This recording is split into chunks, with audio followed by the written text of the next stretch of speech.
How Chapter earthquakes 1. form. Summary of Before the Coffee Gets Cold Introduction. Chapter 1 of Before the Coffee Gets Cold introduces readers to a small, mysterious cafe in Tokyo that is rumored to offer something extraordinary: the opportunity to travel through time. However, the cafe's time travel is not as simple as it sounds. The chapter establishes the rules, emotional tone, and central themes of regret, love, and second chances that shape the rest of the novel. The first story in the book is titled The Lovers. It focuses on a young woman named Fumiko Kiyakawa and her former boyfriend Goro Katada. The mysterious cafe. The story takes place in a quiet basement cafe called Funicula.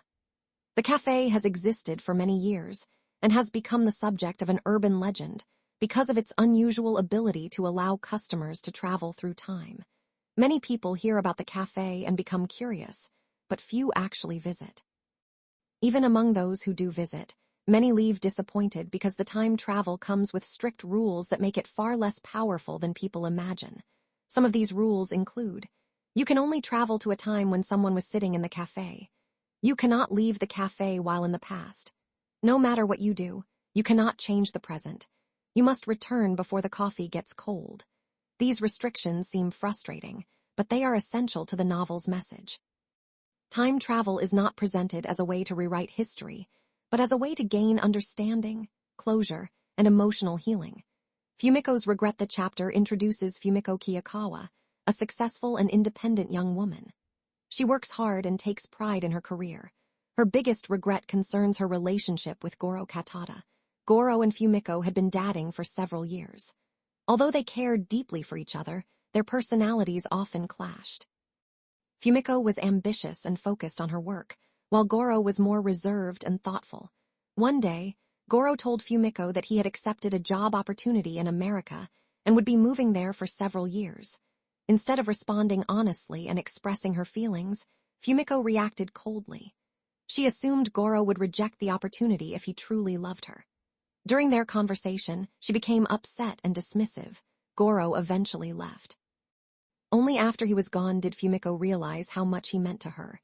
Hearing about time travel consumed by regret, Fumiko learns about the cafe's time-traveling ability.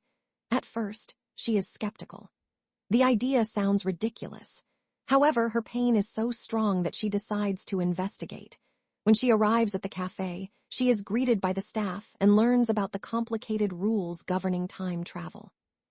The staff explain that even if she travels back and speaks differently to Goro, the present will not change.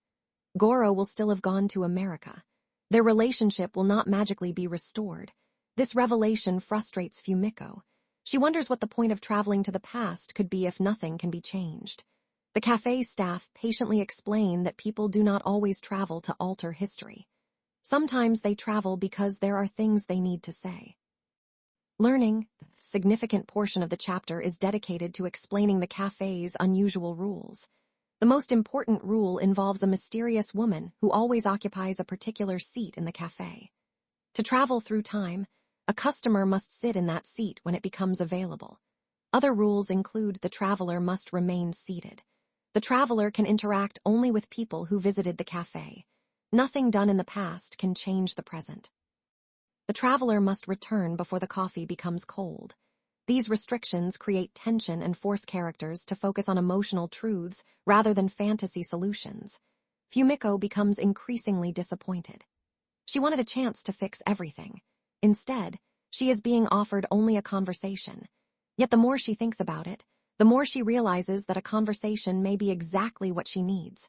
The decision. After learning all the rules, Fumiko struggles with her decision. Part of her feels the trip is pointless because it cannot change reality. Another part of her desperately wants to see Goro one more time. She keeps replaying their final conversation in her mind. She remembers how stubborn she was. She remembers the words she never said. Most of all, she remembers failing to tell him how much she loved him. Eventually, her emotions outweigh her doubts. She decides to take the journey. Traveling back when the opportunity arrives, Fumiko sits in the designated chair. A cup of coffee is placed before her.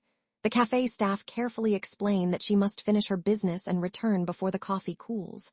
Moments later, she finds herself back on the day of her final meeting with Goro. The experience is strange but remarkably ordinary. The cafe looks almost the same, and time seems to flow naturally. Then she sees Goro. For the first time since he left, she has a chance to face him again. Facing Goro, seeing Goro brings back a flood of emotions. At first, Fumiko struggles to speak. She remembers the pain of their breakup and the mistakes she made. The conversation gradually unfolds, allowing her to express feelings she had buried for a long time. Unlike their original meeting, Fumiko begins to speak honestly. She no longer hides behind pride or anger. The encounter helps her understand Goro's perspective and the reasons behind his decision. More importantly, it forces her to confront her own fears and insecurities. Themes introduced in Chapter 11. Regret. Fumiko's story revolves around regret. She cannot stop thinking about what she should have said and done differently too. Communication. The chapter shows how relationships often suffer not because of a lack of love, but because people fail to communicate honestly. 3. Acceptance. The cafe's rules emphasize that the past cannot be changed. Healing comes not from rewriting history, but from accepting it. 4. The value of a moment. Even a brief conversation can transform someone's understanding of a relationship and bring emotional closure. Conclusion. Chapter 1 introduces the magical concept of time travel while grounding it in deeply human emotions. Through Fumiko's longing to see Goro again, the story explores regret, love, and the importance of expressing feelings before it is too late. Although the cafe offers a way to revisit the past, the chapter makes it clear that its true purpose is not to change events, but to help people come to terms with them. Fumiko's journey sets the emotional foundation for the rest of the novel and demonstrates why a single conversation can sometimes change a person's heart, even when it cannot change history.